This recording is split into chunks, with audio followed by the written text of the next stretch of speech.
दोस्तों मेरा नाम है प्रियंक और आप देख रहे हैं बीइंग साइंटिस्ट चैनल में आपका स्वागत है। अक्सर आपने देखा होगा कि पतझड़ आने के साथ में जो है पत्तियां ग्रीन से येलो होने लगती है और उसी के साथ में वो झड़ जाती है। तो ऐसा क्या कारण है जिसकी वजह से फिनोमेना हो रहा होता है, जानते हैं इस वीडियो के थ्रू।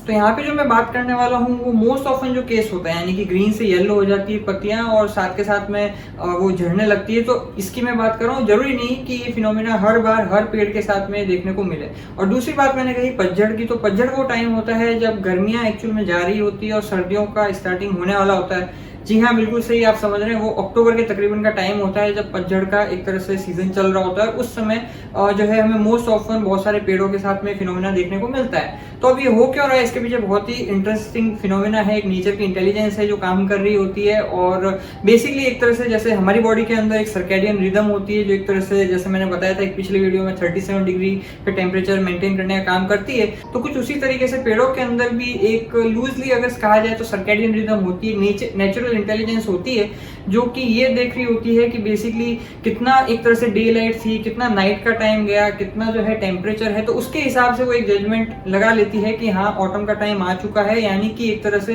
अगर डे लाइट कम हो गई है, नाइट टाइम बढ़ गया है और टेम्परेचर कम होता जा रहा है, यानी कि सर्दी आने वाली है और उसके लिए उसे प्रिपेयर करने की जरूरत है। तो उसकी प्रिपरेशन के अंदर ही ये दोनों चीजें हो रही होती है। तो पहले हम ये समझते हैं कि बेसिकली पत्तियां जो है वो हरे कलर की क्यों होती है। तो हमें ये समझना होगा कि जैसे कोई भी अगर प्रकृति के अंदर कलर है, भले हमारा भी कलर है, तो जैसे हमारा जो भी कलर है वो एक तरह से मेलानिन, हमने जो जैसे पिछली वीडियो में बात की थी, तो उसकी वजह से जो है हमारा जो है स्किन का कलर होता है। तो ठीक उसी तरह से पेड़ों के अंदर भी जो है अलग अलग पिगमेंट होते हैं। और जैसे कोई मान लीजिए ग्रीन के लिए रिस्पॉन्सिबल होगा, कोई रेड के लिए होगा, कोई येलो के लिए होगा, कोई ऑरेंज के लिए होगा। तो इस तरह से एक तरह से अलग अलग तरह के पिगमेंट रहते हैं। लेकिन यहाँ पे जो डोमिनेंट जो फॉर्म में रहता है वो रहता है ग्रीन कलर वाला, जिसका नाम है क्लोरोफिल।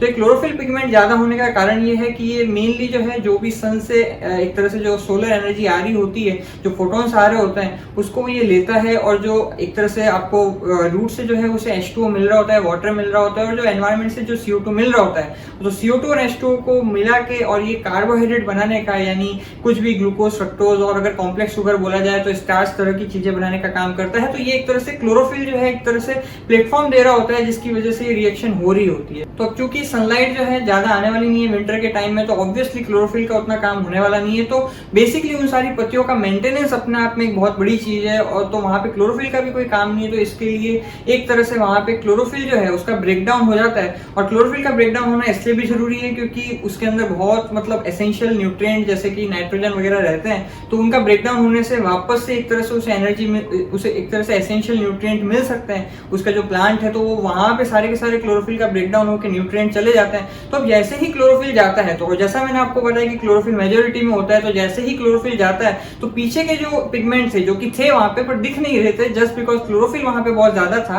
तो जैसे ही क्लोरोफिल का ब्रेकडाउन होकर वहां से जाता है तो पीछे के जो कलर है, यानी कि जो येलो कलर के लिए रिस्पॉन्सिबल है, ऑरेंज कलर के लिए, वो वहां पे दिखने लगते हैं। और मिला जुला आपको एक कलर दिखाई देगा और एक तरह से येलो और ऑरेंज टाइप का हमें कलर दिखाई देता है। कई केसेस में रेड वगैरह भी दिखाई देता है, तो उसके लिए एक अलग पिगमेंट होता है, लेकिन वो एक अलग सेक्शन है। लेकिन एक तरह से इन्हीं का एक मिक्सचर होने की वजह से वहां पे येलो कलर दिखाई देने लगता है। और इसी के साथ में जैसे होता है ना कि अगर आपको एनर्जी सेव करनी है, जैसे मान लीजिए आप कंपनी के पर्सपेक्टिव से सोचे कि एनर्जी, अगर आपको पैसा सेव करना है तो आप ले ऑफ कर देंगे एम्प्लॉय को, यानी आप एम्प्लॉय को निकाल देते हैं। तो ठीक यहाँ पे भी पेड़ जो है इस तरह से कर रहा होता है कि अगर उसको विंटर के लिए एनर्जी सेव करके रखनी है तो ऑलरेडी वो क्लोरोफिल लेके जो एसेंशियल उसे न्यूट्रिएंट चाहिए वो ले चुका है अब, और ऑलरेडी वो जो है पहले से जो क्लोरोफिल से जो फूड बनवाना था, स्टार्च वगैरह, वो भी वो बनवा के रख चुका है अपने विंटर के लिए।